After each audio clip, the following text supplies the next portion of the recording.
Partout dans le monde, vous voyez bien, et puis vous voyez bien, et puis vous découvrez sur le Sokazanani. Il y a un biseau na info plus. Donc, mes Melipino, à ça, un thème spécial. Donc, vous découvrez Kalaki. Bonjour. Salam alaikum. Wa alaikum salam. Bonjour, ça. Alhamdulillah, la facilité. Salam izali, Inch'Allah. Et mon ami. Alhamdulillah. Si, naza musulman pratiquant et parmi les responsables musulmans, donc les jeunes responsables musulmans, dans la République démocratique du Congo. Je suis vraiment un musulman.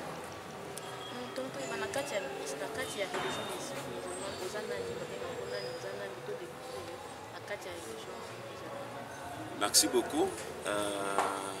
Kombo nangezali l'imam Mondo Moussa Sader. Nazali moko yaba produit natangi na école Anarda, Hafizul Quran. Na école Anarda tubandi kuna tubandaki koyekola nyonso et puis alif tinde tutang ba Coran pe tubandi ko mémoriser et puis na na école Fondation Islamique Al-Qaim wana bandi mwa base ya kotanga religion. Et puis, Nayaki Kozala encadré par un Saïd Abdul Halim Nour Moussaoui.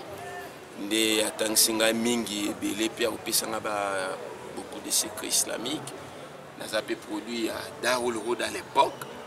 Et puis, Université islamique, UNICO aujourd'hui. Et puis, j'ai chance, il y a autant de jamais à tout Mustafa Nako. Kozwa pe chance mususu ya kotanga na maboko ya ba grand ulama obayebana mokili moto alatisi ngai kilemba batangisi ngai kombo na ezali saye Karim Shirazi. Donc nazali produit na ye et natangi frike pa na ye po kokoma pe imam na maboko na ye et bongo na kozwa so chance ya kokoma na Syrie na Damas puis kolekana na Irak kosala visite sacrée tombe ya Adamu pe na Imam Ali bin Abi Talib alayhi afdal salatu wassalam. Et na eu chance de aller à l'école, il y a famille Sadr comme on peut dire.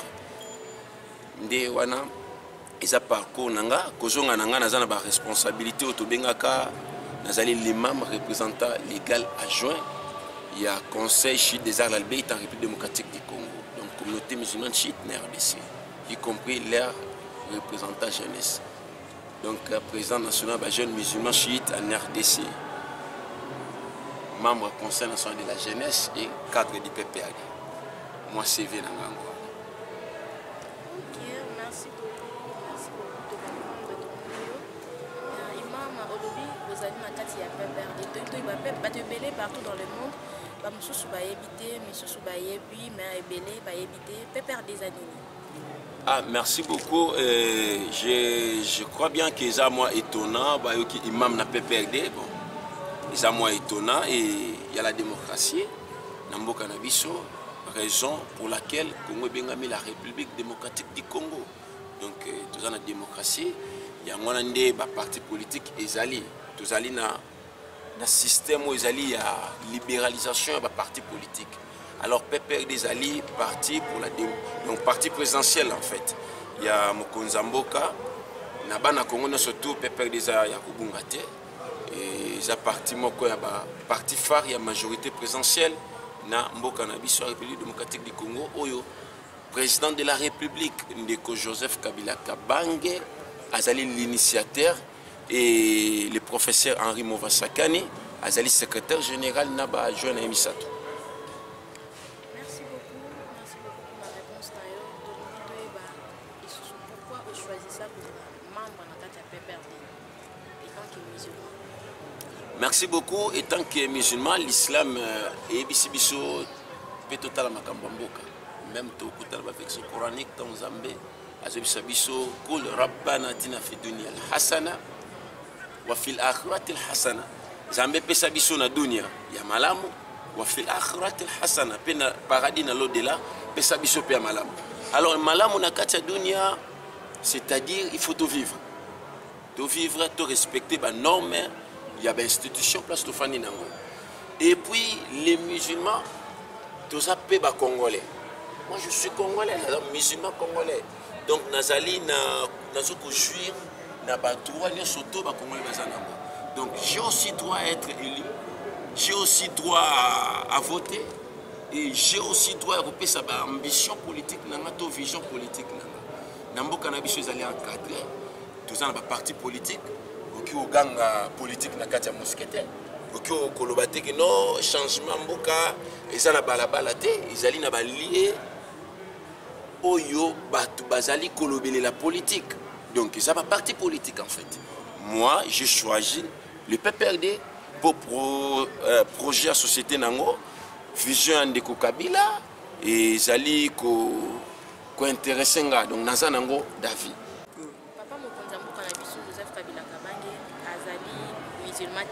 Alors pourquoi bino ba musulman ba poni ko soutenir tina suka intérêt ni boza nango na kati donc besoin apporter et pas naie en fait besoin apporter bino ba musulman ba poni besoin apporter pas comme on ça pour biso na kati ya religion islam. Merci beaucoup. Bien sûr papa Mokonza Mboka azali musulman te na foi motoza moins compliqué. La côté à suspense wana, je sais ce que je voulais dire aux musulmans et aux non-musulmans. Le président de la République, il a une fonction d'État. Non, personne n'a pas tout ce peut tolé. Il a une fonction d'État. Ceux qui sont commis dans le pays, ils sont laïcs, il faut aussi se repasser pour nous encadrer les malades.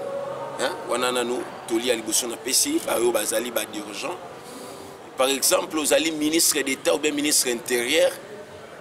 Ndeko malgré aux catholiques aux protestants et kolingama mingi te opesa penchant na yo na église tout na couleur moko boy ozomona pour comme déjà na fonction oyo ezosenga na yo na télévision politique na yo comme naître yango no mona mutu soit ba nommer il faut atika fonction na ya na parti politique même aussi na religion na état où ils laïque l'article 1er constitution lobby le Congo est laïque donc yo en fonction il faut se repasser ceux qui ont qui na Noël le sambela qui pas ba Christo na IDP yaka ko sala moi na geste pas ba musulman na moi toli na bande comme so ba olanda biso bazali ba non musulman to ba bazaba musulman Ndeko to Mokonza Mboka Joseph Kabila Kabange a compris na sens wana ya ko se surpasser ya ko zala naître na espace wana.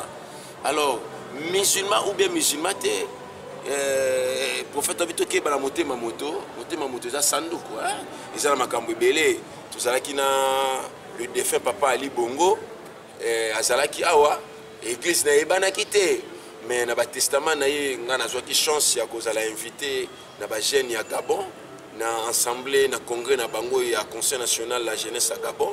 C'était terrible à découvrir des photos ande okende ba pèlerinage ande okende ba rendez-vous un peu secret na ba pays islamique et puis à la fin tant s'est stabilisé il s'est prononcé musulman. Donc biso toki si il n'est pas musulman il obite que ba musulman bo poussa na pembeni te bo ça la établir bo bengi na l'islam hein Donc il faut tous à la wana, tu sais que voilà par rapport à telle idée, par rapport à telle décision, voilà vision ba musulman et ça n'y a problème wana. Donc cause en a simanaye aza musulman te le quoi za mokonza mboka, nous avons toujours droit. Et puis na o etali vision na ye, il faut que l'islam est une religion avec paix, l'islam est qu'on prône paix. Zambé alingi biso tozala bato ya kimia to prôner la paix. Alors biso to prôner kimia ndenge nini to kolaksa éthique islamique ndenge nini soki tozana bango te. Nzamba bina kati ya Coran et prophète Mohammed sallallahu alayhi wa sallam alobi ya Mohammed soki ozaki dire envers eux balinga ki ba accepter l'islam te. Donc prophète première chose à ça là à ça qui établir et pas ba frère naïe ba kouraïch ba zaki ba non musulman. Donc ceux qui tous en bangoté ça sera difficile à ceux qui bandeko ba comprendre l'islam. Et puis vision de Joseph Kabila Kabange mon président vision naïe façon de vivre naïe na mex naïe ils ont singa biso to pousser to pesaï maboko lokola mokonza mboka. Vision de Kabila to comportement naïe il mérite notre soutien. Même sa façon de vivre avec les musulmans, où les médias, ils allaient milieu public, donc il y a belé de Joseph Kabila Kabange à Salil Bisso. Il y a Liboso, à Pessi Bisso Kimia, Bisso Islam, Tozali na Kimia na Kata République démocratique du Congo. Alors c'est notre manière, c'est notre façon qu'on remercie. Na Kimia, Tozana, on a liberté aux musulmans, malgré l'attaque occidentale les Okoya contre Bisso musulmans. Mais quand même, le président de la République, Joseph Kabila Kabange, Azali Kopé Sabiso appui, Azali Kosunga Biso, et puis Azali Kolingate, ma qualification, Azali médiocre, ma qualification, Azali satanique et diabolique, et là, tu as musulman. Et Azali Naba, relation, et Malamo, dans pays islamique, entre autres, pour le monde en Kinshasa, l'ambassade de la République islamique d'Iran, Azali. Nous avons une bonne relation en Égypte. Nous avons une bonne relation au Liban, nous avons une bonne relation dans les pays islamiques, tout, y compris nos frères musulmans étrangers, Bazali, na Kimia, la République démocratique du Congo. Entre autres, Mounaz Ahmad Dawa, nous avons un frère Turc, nous avons un frère, nous avons Jamiatul Mustafa, nous avons une institution islamique et belé, nous avons Kimia na Katamboka, c'est pour cela que nous avons ce soutien.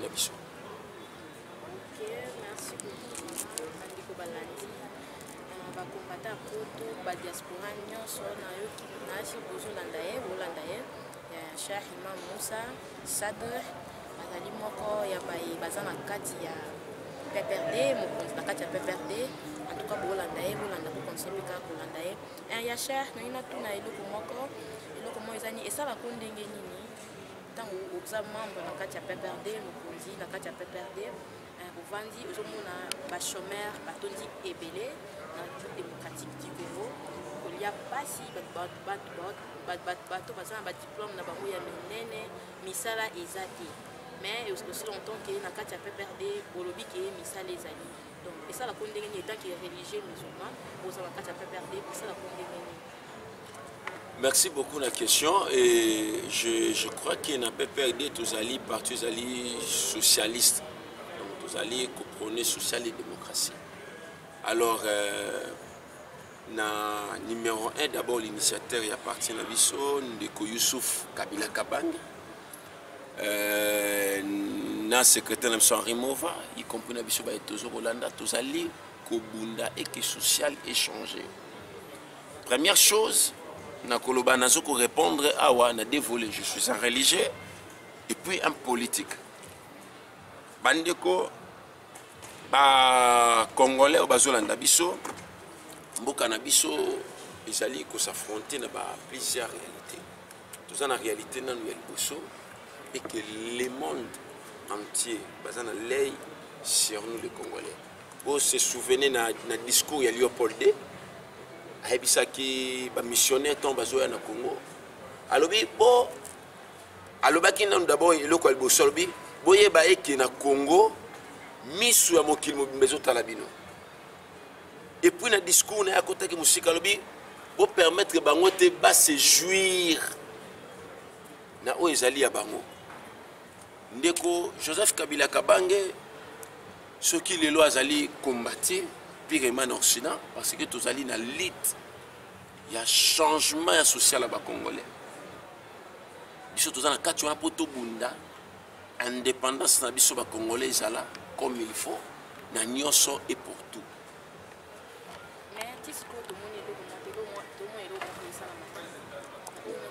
oui toko énuméré parce que les combat isa na lina bandana une place problème ezoko uta batu bayeba ke congolais nyo surtout azana devoir ya ko faire face na l'Occident parce que première bête noire na biso ezali l'Occident na bande ko na biso bozo sala na Occident bozo sala ba formation ba biso bambali banga tumba drapeau Congo ce n'est que normal parce que eza la convention balobi ke biso to sala na pété batiki la biso espace. C'est pour cela à chaque fois il faut que des gens bezala ba déstabiliser mboka ba ebisa yo bambali banga otumba nini ozwa minduki ba bazaki liboso pa na yo bazwaka minduki tubani na bachombe donc quand toujours indépendance l'Occident le baki il fallait pas tous à la kimia Belgique précisément c'est ba congolais minduki ba yaki awa ba succession à Katanga et histoire ezali tulungu na Katanga tuyene kokoma ba mulele 1 mulele 2 tout ça pour la Congo ya Congo est la stable tu es kolongo na mulele tu okoma na Mobutu aussi là a été combattu pourquoi raison ngo saka ke bimela congolais kimia osoko kande konanga et puis l'autre okoma na ndeko na époque ndeko Joseph Kabila Kabange l'objectif est de continuer kaka bimela congolais kimia vous savez pourquoi parce que le pays de Corée du Nord, le pays de l'Iran, le pays où on est passé les leçons dans le monde dans le monde carnivore et que ce qu'on peut se moto liberté surtout dans la richesse net biso, ma beleza dans la richesse, mon peuple là biso dans la richesse, maïs dans la richesse, nous sommes tous riches. Ce qu'on peut c'est l'opportunité et qui va s'organiser par comme plus fort. Biso tous allés dans ma beleza potentiellement riche, tout ça la population, donc bato bazali waki ko sala ke mbongo e banda ezala. Alors na yango mundela ju option abisi bato ke ceux qui vont pesi bango temps bazwa ba s'organiser ba koma fort. Donc RDC yemoko aza capable comme États-Unis d'Afrique. Sans cas à la compagnie de Belgique. L'exemple est à l'Iran. Na pas du temps révolution et l'Iran est salaki comme il est fort comme il a fusée échappé na contrôle occidental na américain précisément sioniste. Corée du Nord a échappé na contrôle na bango yango na ba temiso na bango na Congo bazo kotila biso ba goka jambe pour social fondate malgré tout cela ndeko Joseph Kabila Kabange n'a pas perdu. Tous allés toujours au Bunda social échanger. Lancer Babilanga, Kangalonso, tous allés à projet de société, toujours créer des emplois malgré les difficultés, tous en tous allés. Première chose, tout le bakina il fallait qu'on enregistre bâtonnier surtout basali na administration publique. Bakoma mécaniser. Tout ça les processus, babingaka processus, il y a carte biométrique. Quel que soit l'armée, quel que soit le fonctionnaire de l'État. Il y a moins de 3 ans, l'État congolais va engager les Congolais. L'objectif est combien de fonctionnaires de l'État. Ça va? Il y a moins de temps aussi ici, procédure où il y a mécanisation, il y a fonctionnaires de l'État. Avant 2 ans, inspiration processus ouana. À la Saki école ENA. Haute école nationale, il y a formation, il y a haute cadre. Donc, il faut balancer la campagne, il faut qu'il y ait ça la paix, moi, concours, précisément les jeunes musulmans. Mais si vous avez des jeunes musulmans, entre autres, na ENA, l'État congolais a fait information partout.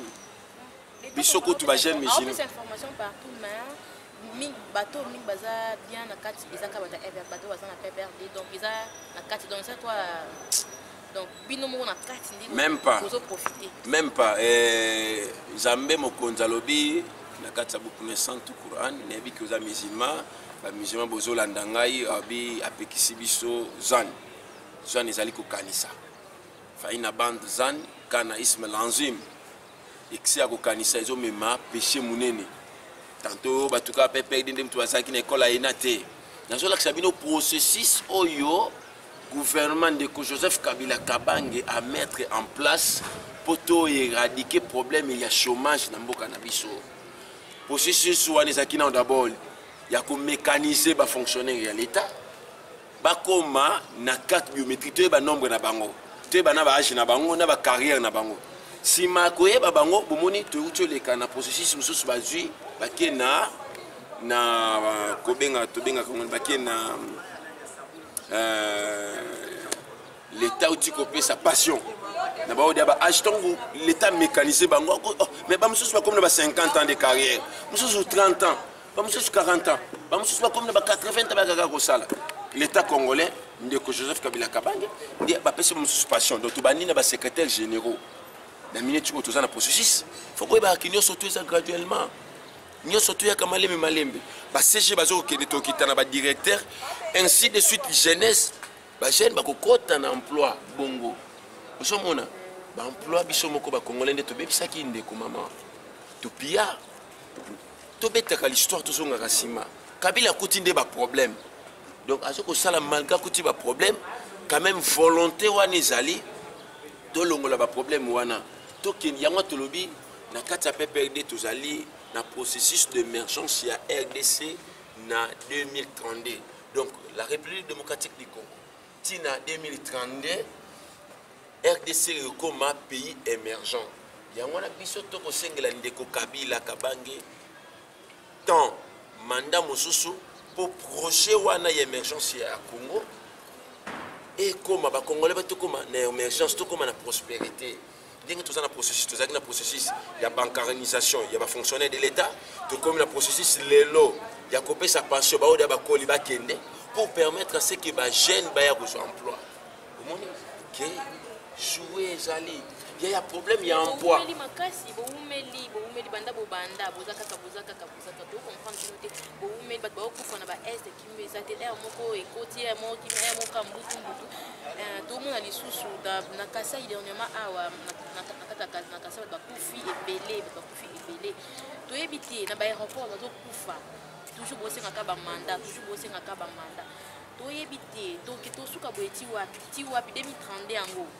2030 ba chômeur ba zaka boye avant d'aka ba jeune oyo basisi ba classe ba licencié o tozali to sala te misala ezate donc 2030 yango to zaka boye ti 2032 mais to komba kokoti. Merci beaucoup maman Aminata na mutuna na yo ya libosonga na répondre d'abord avec ça Coran parce que naza cher nzamba bi kulu nafsi zaika tout le maut milimo nyoso to écouter liwa équipé te mutu nyoso to kokufa almauti yakti baktatan liwa yakaka ko lakate batu bakufa partout même les États-Unis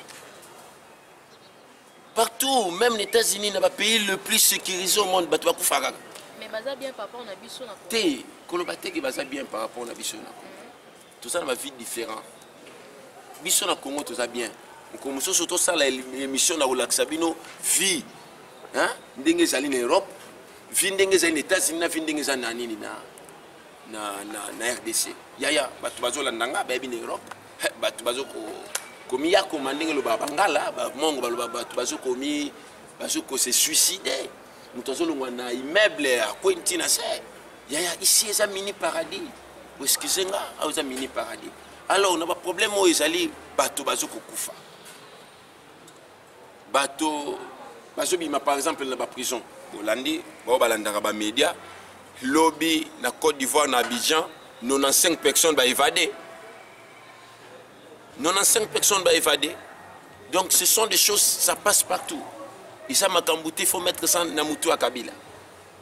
Alors, na Ouetali, Batoukou Fato, souffrance, tout problème, oui, la difficulté, Zali. Moi, qui ça qui par terre. Mais il y a un envie toujours tendre vers l'émergence. Alors mutu oyo azali na idée, mutu oyo azali na vision. Prophète Nabi Salobi bismillah ar-Rahman ar-Rahim. Man lam yashkur bi kalil, lam yashkur bi kasir. Oyo ko remexer na taya mukete ko remexer na ebelete. Alors mutu azali na vision. Mutu azali na projet. Il faut lui donner plus de temps. Dans le but, on a vision pour ramener la RDC l'émergence en 2030. Processus, on appelle ce processus, on est allé emploi. Processus, on appelle ce bino awa. On a dit koloba. Bino, surtout pour comprendre. Ce n'est que normal. Paris, Paris, Bruxelles, États-Unis. Paris, ce sont des Noirs qui ont construit ça et puis gratuit. Esclave ne va pas tomber wana. Différence ya biso na bango, biso to kotonga mboka to futa main d'œuvre. On paye les Chinois, on paye les Libanais, on paye les Belges, on paye les Français. Mais parce que bino moko nde bolingi yango ke bino futa bango tout total ba Chinois, biloko ba osa ila biso a ezaka rezo buka, rezo beba, a réparer.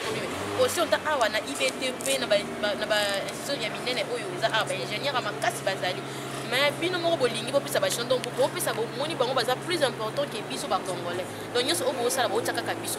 To moni botongi hôpital à cinquantenaire, bo tieka ka ba dirigeant nango ezaka ba Congolais te donc ezaka ba ba étranger. To moni ba indien, ba sorte ya minene kuna to kai dernièrement mutakufa kuna ba pesa informel ba makabe to yo kaka parce que bino moko nde batu bolingi yango donc kuno bolingi yango ta lelo oyo donc nzelo ezaka malamu tozomona ezaki tata ezaka pouvoir du 30 juin surtout ke na ba venir toza ba kata tomaka ebuka na réparer ezaka ka toujours réparer monte ke tata pour ndambuka donc nous sommes ça avec ekeka par terre. Merci beaucoup. J'espère que devant les journalistes musulmans habitent à Chako. Remerciement les années na kata l'islam. Omoni biso ba islam to ke na axe moko tende ba Christ bazali bazanga merci. Donc tu peux ça ba hadith awa prophète obi man lam yashkur bi kalil lam yashkur bi kasir. Bismillah ar-Rahman ar-Rahim. Zambalobi wadduha. Nasuka nangobi fa amma bi ni'mati rabbik fahaddis. Na on nzamba pesi ya muke na opportunité pendant comme sans nzambe.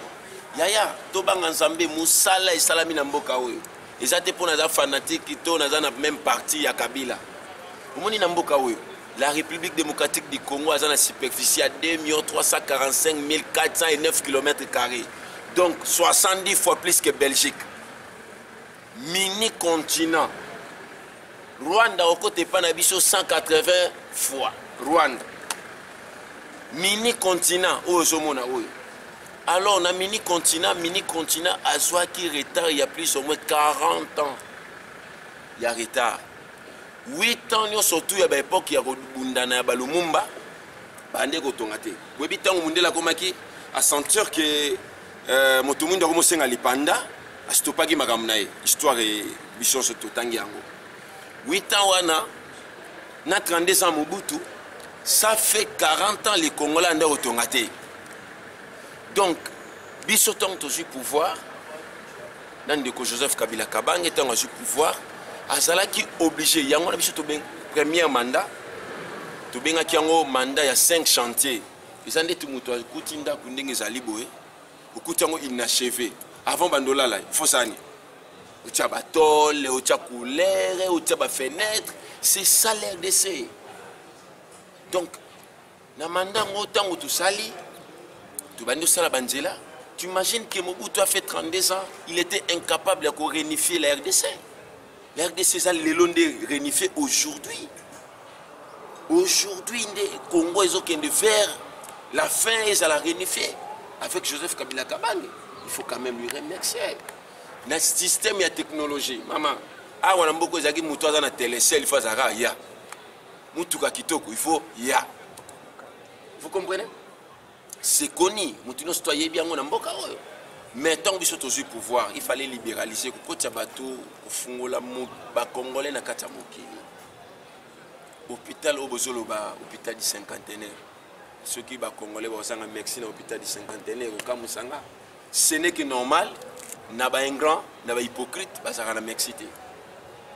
Mais Mais basengi merci balobi ke na merci basengi hôpital on botia. Oui, nasilisa. Oui. Maman moto alobi hôpital du cinquantenaire azali eza cher ami akosise ke non aleka kuna te. Hôpital du cinquantenaire eza moins de 5 $ consultation. Batia ngo tout même na lingala facile. Ba benga ba congolais bon. Na éviter sur eza culture ya banga place à soin. C'est au mona oui maman kosekate eza ba réalité to fan la biso za na kati ya Kinshasa. Moi-même j'ai été soigné là-bas. J'ai des amis qui soignés. Moins de 5 $ consultation. Ba machine. Il y a des gens qui ont un problème d'organisation. Tous na mosquée n'a pas marché. Mosquée qui est trop VIP. En plus, exemple là où moi-même j'étais. Tout le monde dirigeant, l'imam était pas un blanc, un asiatique. À quel vacances à ticket le congolais? Tu imagines que où est au Kangi, où est dans 3 mois, où est baby, je te dis. Mibali bakomo kota na wisa basi bakomo kota na wisa mibali wisi boucher tout ça la sauté wisi commisalité. Alors ceux qui batte ba congolais basala na bandeko na biso ba étranger na kati ya hôpital du cinquantenaire et ça li pour un partage d'expérience. Bandeko wana baza ba indien bazali expérimenter na médecine, c'est connu monde entier mobimba eyebi que ba indien ba avancer na médecine. Bah pareil, on est très sophistiqué au Toyaki dans mon contambo kayenango. Au lieu de soit un avion, tout qui est en Tunisie, tout soit avion, tout qui est en Afrique du Sud, tout soit avion, tout qui est en Inde, bah si bah pareil, on est ça qu'on a ramené en awa na ville à Kinshasa. Alors le col abisso, il y a une université na biso awa, tout ça qui n'a pas pareil, on a été, il faut bande qu'on abisso, tous en esprit à collaboration, il y a métissage, monde de s'échanger. Il y a le bagage oh congolais bisso congolais. Monde écoute déjà métissage, on écoute dans le Brésil, dans les États-Unis, qu'on travaille ensemble. Des bajuba indien wana ba travailler na ba médecin congolais, il y a une franche collaboration pour l'andara makambuka ya sans sa opposante et ils ont évolué très bien, très bien et ba frère congolais bazawana j'ai des amis médecins, ba apprendre belé ba école ko manier ba pareil belé.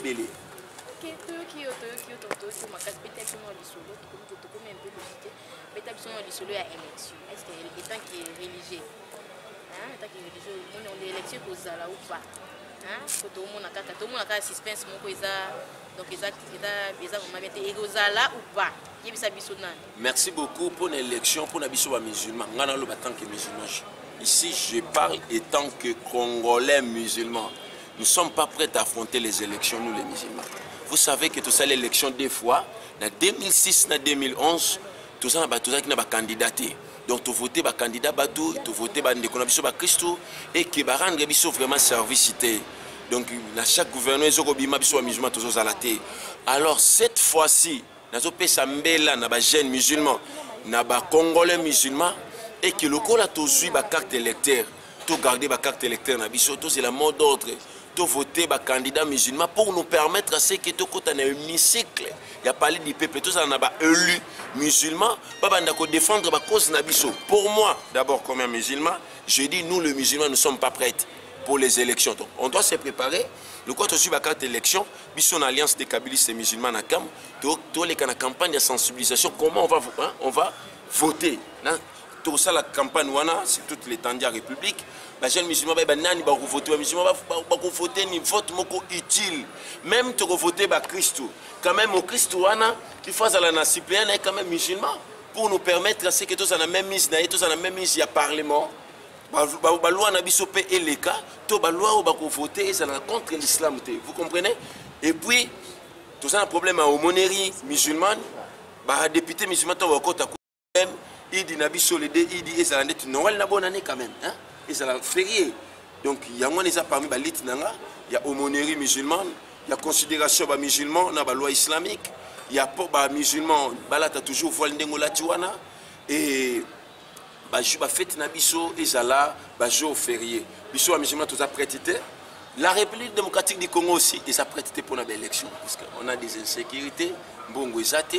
Alors cette année élection exacte na mboka na biso mais président de la République Joseph Kabila Kabange na biso PPRD nous voulons les élections parce que biso l'alliance des kabylistes musulmans toujours se préparer pour affronter les élections tous en a député musulman tous en a un candidat à cause de la idéo islamique pour faciliter biso nos fêtes ezala férié chômé payé lokola ya bandeko ba Christ ezali et puis l'aumônerie musulmane ezala ba pesa biso pe moi compte ya mbongo pona ndenge ba pesa ba église catholique ndenge bazwaka biso pe tozwa yango nde élite na biso ezali wana. Et il n'y aura pas des élections cette année parce que mbongo ezate, parce que des kassa ils ont un problème et parce que tant ezali mukie pamba te tonto kotaki na kati ya dialogue tulobaki ke élection ezala na 2018 inchallah. OK, to chité to kompana to chité moi to komona suka to lingi opesa biso olobela biso mona yo pona ba opposition o batemisi manduki likolo na bino ba majorité okoloba ni pona bango mona yo pona opposition. Alors ngai bandeko ba opposant na koyebisa bango que la politique c'est pas la haine. Na osenga na bango ya liboso ke balongo la haine na ndeko Joseph Kabila Kabange to na bandeko majoritaire. Eza politique. Ezali l'échange des idées. Bao bazana idée telle biso zana idée telle to kiko fanda na dialogue to solo li na kati ya dialogue to sali partage des idées. Même dans Occident l'opposition c'est pas dire que tout est non. Non, l'opposant peut soutenir la majorité si c'est bon. Ceux qui en Occident, dans l'Amérique, nazi, bazana ba problème. Tout ça la ndenge bandeko syrien, l'opposition qui est majorité va s'unir pour na ba bien na ba cause ezali pour na pays na bango. Ndenge moko na bandeko ya opposition, l'opposition c'est pas la haine, c'est pas la vengeance, l'opposition ils ont des idées autres. C'est ça en fait. Bayato solo là ce n'est pas aux Occidents. Il y a des biso, il y a kufanda kuna osolo makambo italimboka. To mondele alingi yote congolais. Alingi yote même ceux qui vont se défiler na ba porte na yekuna, même ceux comme mondele aux ali congolais aux noirs.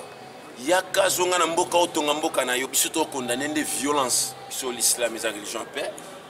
To lingi de kimia ezala. Ceux qui divergence ezali to traiter en salam. Bisona doua na bisasuka tolobaka Allahumma anta salam zambe ozali kimia faileka ondu bisalam ipano ne kimia e utaka fahimna rabbana bisalam tiela biso kimia to senga na nzamba tiela biso kimia to solo makambo Kongo na kimia to kufie bele to komde na besoin émergence à Congo pa ya baya ya koboma batu ya okata kingo ya robeta soki nini ya koboma mama na zando on ne veut plus de ça. Merci, c'est à moi de vous remercier au nom de l'Alliance des Kabbalistes musulmans. Akam PPRD, te remercier Yona Baïban, Soba Rolanda Bisso. Numéro Nabisso Ezali 00243 81 1400 638 00243 81 1400 638 ou bien encore 00243 82 042 81 12 00 243 81 82 pardon 042 81 12. Ouazana la difficulté aux autres makambo l'État, Alliance de Kabbalistes et musulmans est mieux placée pour le moment. D'abord balingba adhérer, n'a pas perdu. Toyebi makamso ezata ko lobela wate puisque c'est la politique. Ceux qui vont approcher Bissau, vous allez plus découvrir notre élite. Merci beaucoup. Salam nanga et pas les DG de Chan Lukman Mudimumba na pesi ba salam sika azali pe na pesi siba ya caméra na pesi Hussein Chas na pesi ba salam na ye en tout cas ye vraiment mwana mukira bagende na ye na pesi ba mambo to akam salam na pesi ba salam nanga na moto na Nzambe kuna na Manchester papa na ina nabi na pesi salam nanga CG Arimova salam na pesi CG Arimova salam oui ba salam le professeur na pesi mbote nanga na équipe technique mobimba ya info pesa pe salam na président de la République Joseph Kabila Kabange na pe yemo pesa tu pesi salam na libota na mobimba na président de la République Joseph Kabila Kabange salam na maman Olive Lembe na mwana na Sifa na petit Laurent na pesi ba camarades nanga nyonso Mariam Juma Daniela na pesi no ba salam Kadia la Belle Zaina na Iran bino so pesi no ba salam vraiment na pesi Mustafa Malembe Gordon na pesi ba